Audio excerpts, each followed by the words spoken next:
What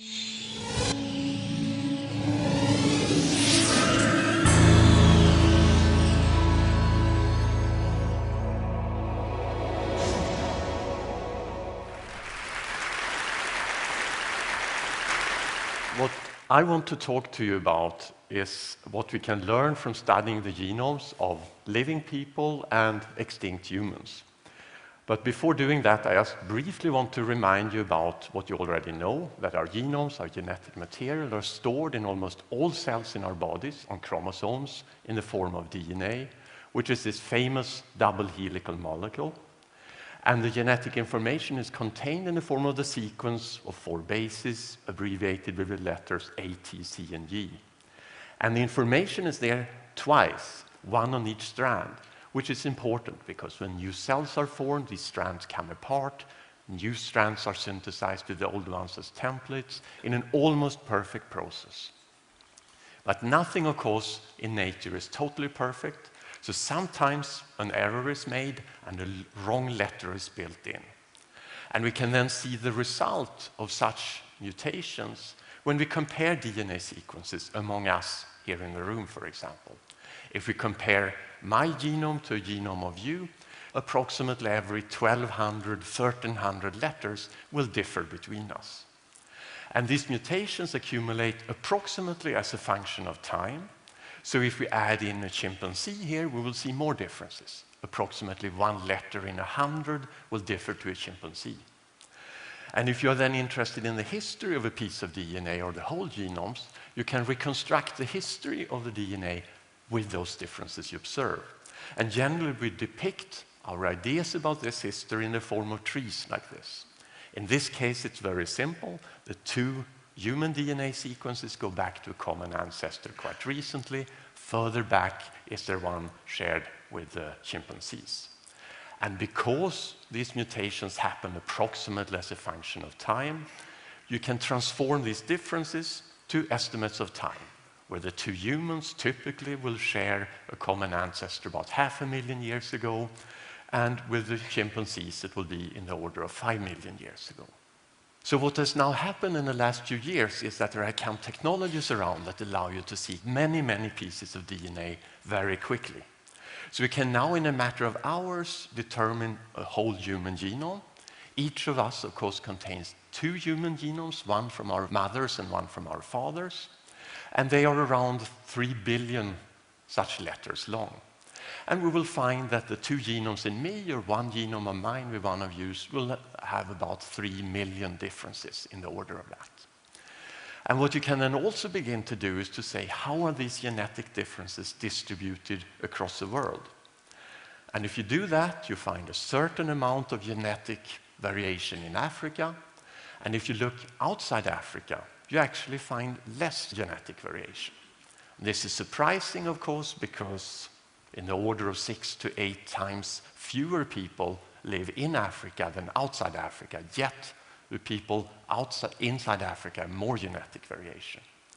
Moreover, almost all these genetic variants we see outside Africa have closely related DNA sequences that you find inside Africa. But if you look in Africa, there is a component of the genetic variation that have no close relatives outside. So a model to explain this is that a part of the African variation, but not all of it, have gone out and colonized the rest of the world.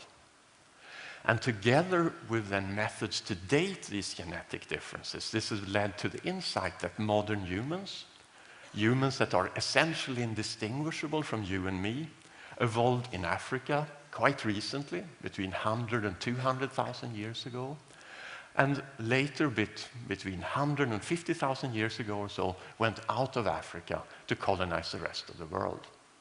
So what I often like to say is that from a genomic perspective then, we are all Africans. We either live inside Africa today or in quite recent exile.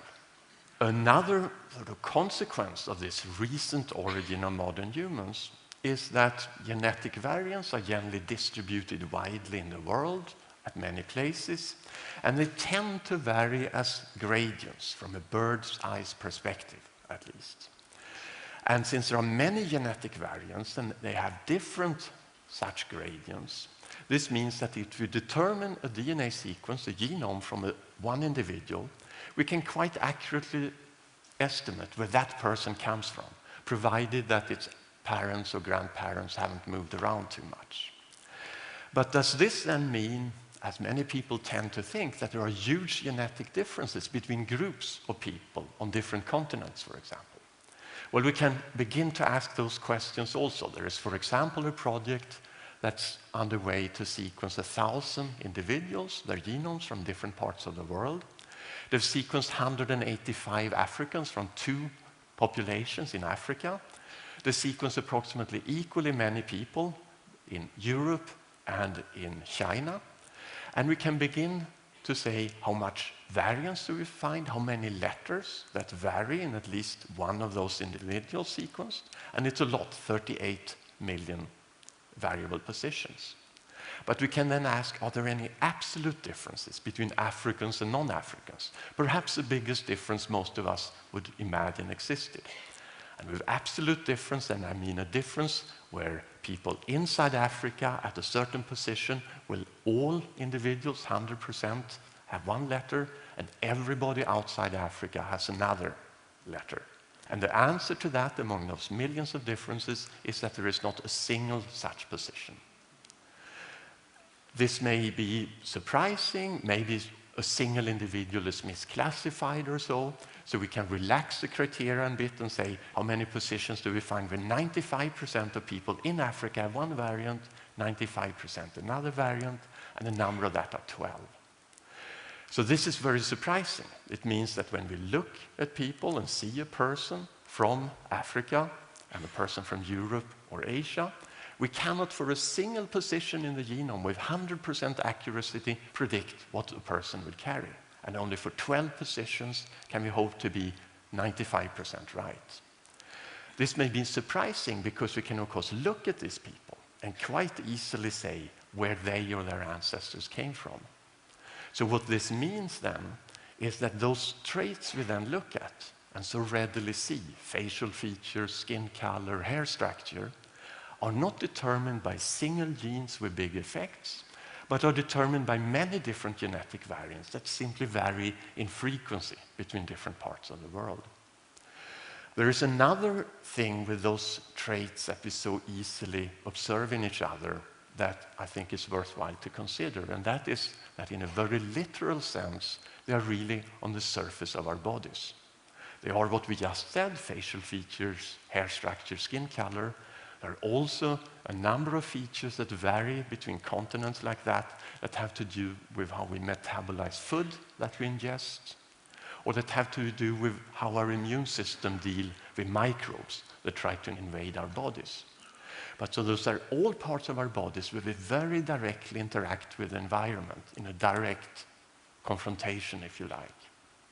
So it's easy to imagine how particularly those parts of our bodies were quickly influenced by selection from the environment and shifted frequencies of genes that are involved in them. But if we look on other parts of our bodies where we don't directly interact with the environment, our kidneys, our livers, our hearts, there is no way to say by just looking at these organs where in the world they would come from. So there's another interesting thing that comes from this realization that humans have a recent common origin in Africa.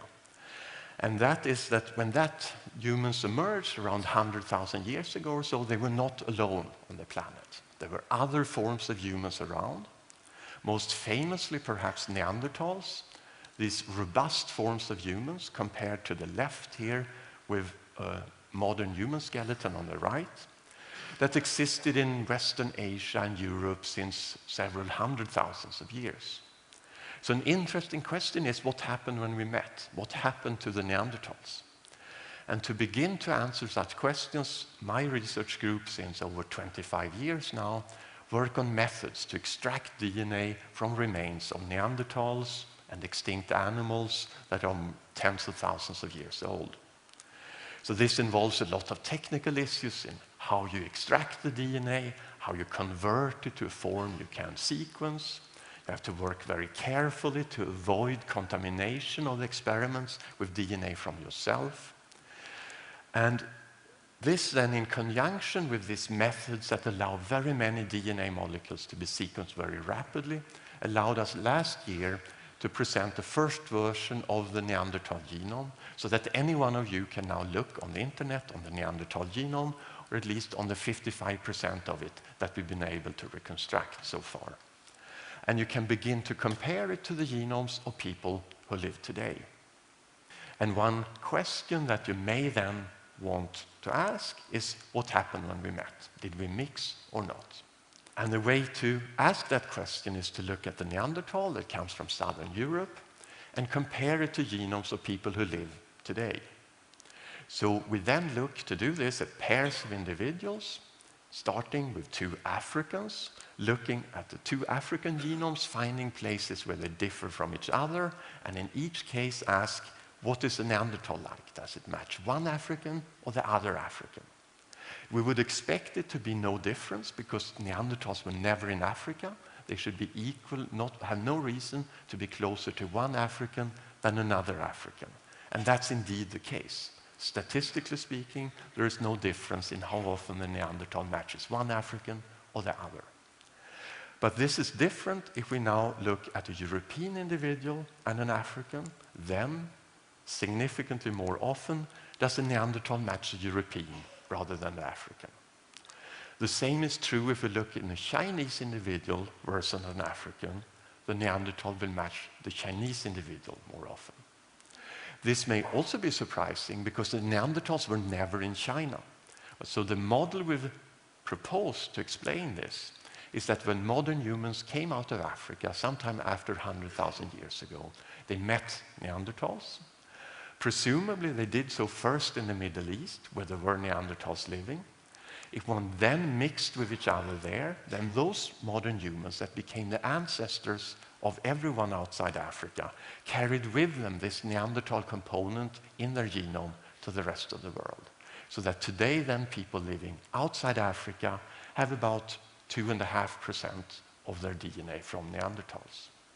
So having now a Neanderthal genome at hand as a reference point and having the technologies to look at ancient remains and extract the DNA, we can begin to apply them elsewhere in the world. And the first place we've done that is in southern Siberia, in the Altai Mountains, at a place called Denisova, a cave site in this mountain here, where archaeologists in 2008 found a tiny little piece of bone. This is a copy of it that they realized came from the last phalanx of a little finger, of a pinky of a human. And it was well enough preserved so we could determine the DNA from this individual, even to a greater extent than for the Neanderthals, actually, and start relating it to the Neanderthal genome and to people today. And we found that this individual shared a common origin for his DNA sequences with Neanderthals around 640,000 years ago. And further back, 800,000 years ago, is there a common origin with present-day humans. So this individual comes from a population that shares an origin with Neanderthals, but far back, and then have a long independent history. We call this group of humans that we then describe for the first time from this tiny, tiny little piece of bone for Denisovans after this place where they were first described. So we can then ask for Denisovans the same things as for the Neanderthals. Did they mix with ancestors of any of the present-day people? If we ask that question and compare the Denisovan genome to people around the world, we surprisingly find no evidence of Denisovan DNA in any people living even close to Siberia today. But we do find it in Papua New Guinea and in other islands in Melanesia and the Pacific. So this presumably means that these Denisovans have been more widespread in the past, since we don't think that the ancestors of Melanesians were ever in Siberia. So from studying these genomes of extinct humans, we're beginning to arrive at a picture of what the world looked like when modern humans started coming out of Africa. In the West, there were Neanderthals. In the East, there were Denisovans, maybe other forms of humans too that we have not yet described. We don't know quite where the border between these people were, but we know that in southern Siberia, there were both Neanderthals and Denisovans, at least at some times in the past. Then modern humans emerge somewhere in Africa, come out of Africa, presumably in the Middle East. They meet Neanderthals, mix with them, continue to spread over the world, and somewhere in Southeast Asia they meet Denisovans, mix with them, and continue on out into the Pacific. And then these earlier forms of humans disappear, but they live on a little bit today in some of us, in that people outside Africa have 2.5% of their DNA from Neanderthals, and people in Melanesia actually have an additional 5% approximately from the Denisovans. Does this then mean that there is, after all, some absolute difference between people outside Africa and inside Africa, in that people outside Africa have this old component in their genome from these extinct forms of humans, whereas Africans do not? Well, I don't think that is the case. Presumably modern humans emerged somewhere in Africa. They spread across Africa also, of course, and there were older, earlier forms of humans there. And since we mixed elsewhere, I'm pretty sure that one day, when we will perhaps have a genome of also these earlier forms in Africa, we will find that they have also mixed with early modern humans in Africa. So to sum up, what have we learned from studying genomes of present-day humans and our extinct humans? We learned perhaps many things, but one thing that I find sort of important to mention is that I think a lesson is that we have always mixed. We're mixed with these earlier forms of humans wherever we met them, and we're mixed with each other ever since. Thank you for your attention.